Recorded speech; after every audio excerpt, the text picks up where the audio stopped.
संदीप जी, आप एक सामाजिक सेवक हैं और समाज सेवा की भावना रखते हैं और आज आपके माताजी का श्राद्ध क्रम है और इसमें आरजेडी के महासचिव और अखिल भारतीय समाज के बढ़ई समाज के प्रदेश अध्यक्ष को बुलाए हैं।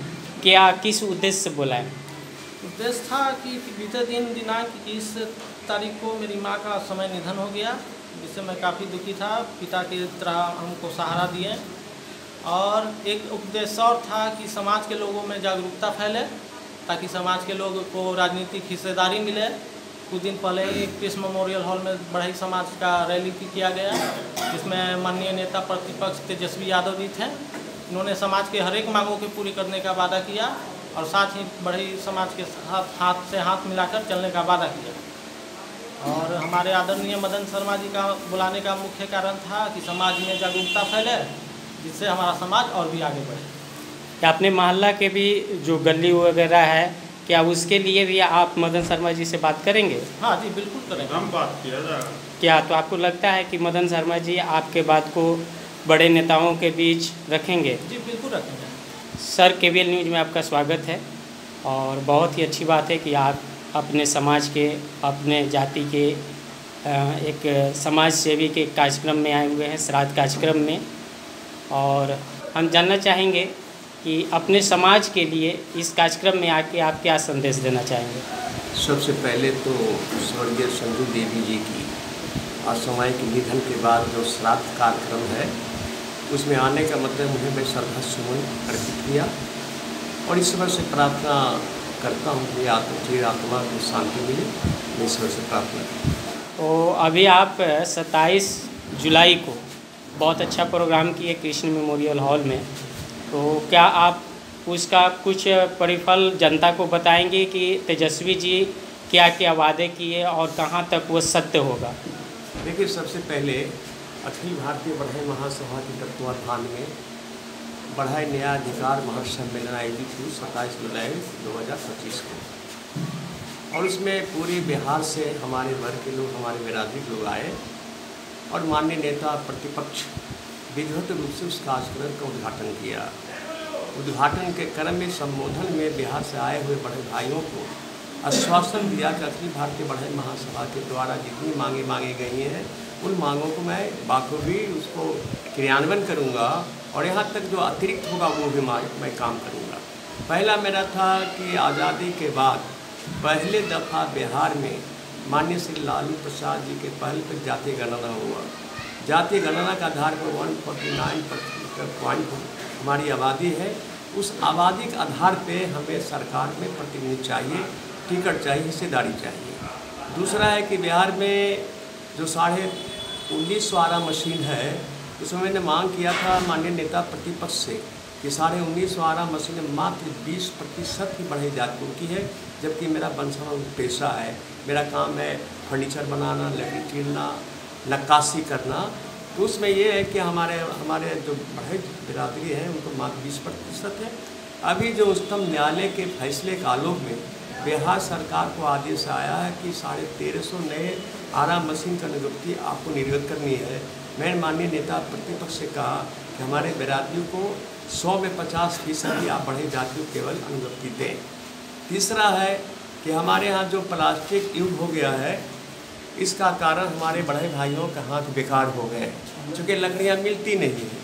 तो मैंने ये भी मांग किया कि वन विभाग में जो सूखी लकड़ियाँ उपलब्ध है वो फर्नीचर निर्माण करने वालों को के बीच ही सरकारी रेट पर उन्हें मुहैया कराई जाए।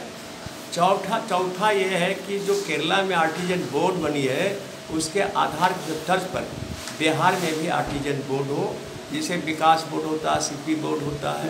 इस तरह से ये मामले आए हैं और उन्होंने बाखूबी बढ़ई समाज के बीच में अपने आप को उपस्थित पा करके तेजस्वी यादव इतना उत्साहित थे कि उन्होंने ये कहा जितनी मांगे गई हैं अखिल भारतीय बढ़ई महासभा के माध्यम से मैं सारे मांगों को पूरा करूँगा और यहाँ तक है उससे ज़्यादा भी होगा मैं करूँगा। केवल है कि 2025 में हमारे हाथ को मजबूत करें, सरकार बनाए बिहार में तेजस्वी यादव के नेतृत्व में, हम सारी मांगे पूरे करेंगे।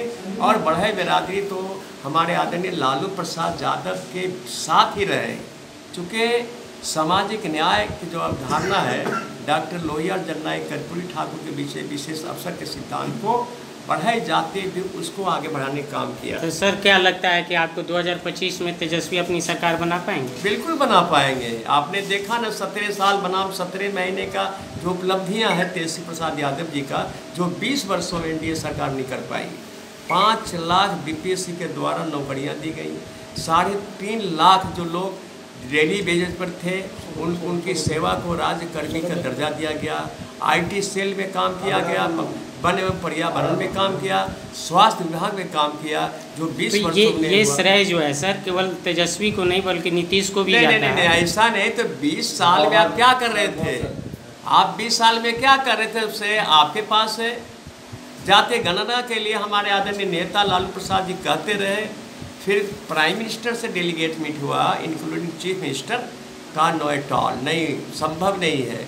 लेकिन लालू प्रसाद जी दूरदर्शी है, डॉक्टर लोहिया जननायक कर्पूरी ठाकुर चारों से लय से, और जब तक जातियों की गणना नहीं होगी कि किसी कितनी आबादी है तब तक उसकी। चलिए तो मिला जुला कर आप ये कहना चाहते हैं, रुकिए ना भाई,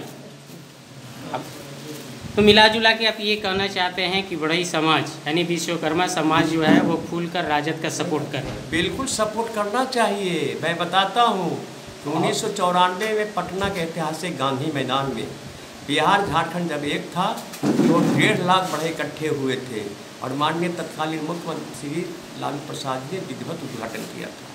तो क्या लगता है कि तेजस्वी का जब सरकार बन जाएगी तो आप जो मांगे रखे हैं वो 100% पूरा होगी? एकदम बंदूक से निकली गोली और तेजस्वी किया हुआ वादा कभी वापस नहीं होता, पूरा। चलिए बहुत अच्छा सर।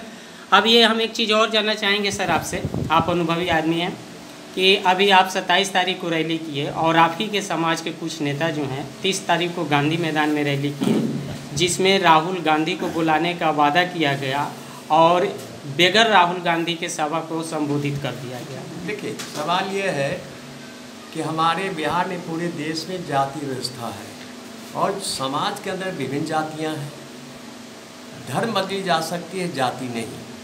हमारा है अखिल भारतीय बढ़ई महासभा का संगठन है, राष्ट्रीय स्तर पर ये रजिस्टर्ड है।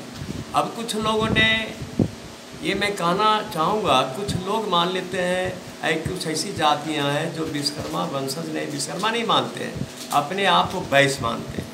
तो जब वैश्य मानते हैं विश्वकर्मा कहाँ होंगे? ये तो अखिल भारतीय बढ़ई महासभा ने, मुझको लगता है 25 मई 2025 को इस आर.के. पैलेस में बैठक हुई थी कि अखिल भारतीय महासभा के माध्यम से रैली आयोजित हो, महासम्मेलन आयोजित हो और सरकार मतलब विपक्ष का जो नेता है तेजस्वी यादव को बुला करके अपनी मांगों को रखेंगे। अब 30 जुलाई का जो उनका कार्यक्रम हुआ उसमें बहुत लंबी चौड़ी बातें हुई कि भाई राहुल गांधी जी आ रहे हैं, राज बब्बर जी आ रहे हैं, अमुक अमुक व्यक्ति आ रहे हैं। तो हर व्यक्ति का अपना कार्यक्रम करने की स्वतंत्रता है। तो जो विश्वकर्मा ने उनको विश्वकर्मा में शामिल कर दिया गया और आपने देखा है कि विश्वकर्मा में शामिल कुम्हार जाति को भी कर दिया गया। देखिए मेरी बात सुनिए, अब कुम्हार तो हर लोग जानते हैं, कसेरा ठठेरा स्वर्णकार अपने आप को वैश्य मानते हैं। हम जबरदस्ती उनको विश्वकर्मा बनाते हैं तो अलग चीज़ है। अब प्रजापति कुम्हार हैं जो बेजान मिट्टी में अपने कला के माध्यम से जान दे देते हैं, लेकिन विश्वकर्मा वो नहीं है। ऐसे तो निर्माण करने वाले सारे लोग कहते हैं विश्वकर्मा है, लेकिन आप देखेंगे ग्रंथ में, साहित्य में, शास्त्र में देखेंगे तो विश्वकर्मा नहीं है। तो आप तो बिना मतलब का लोग बुलाया। और उसमें मैं बता दूं कि जो लोहार भाई हैं वो उत्तर प्रदेश से भी आए थे, वो उत्तर प्रदेश से भी आए थे।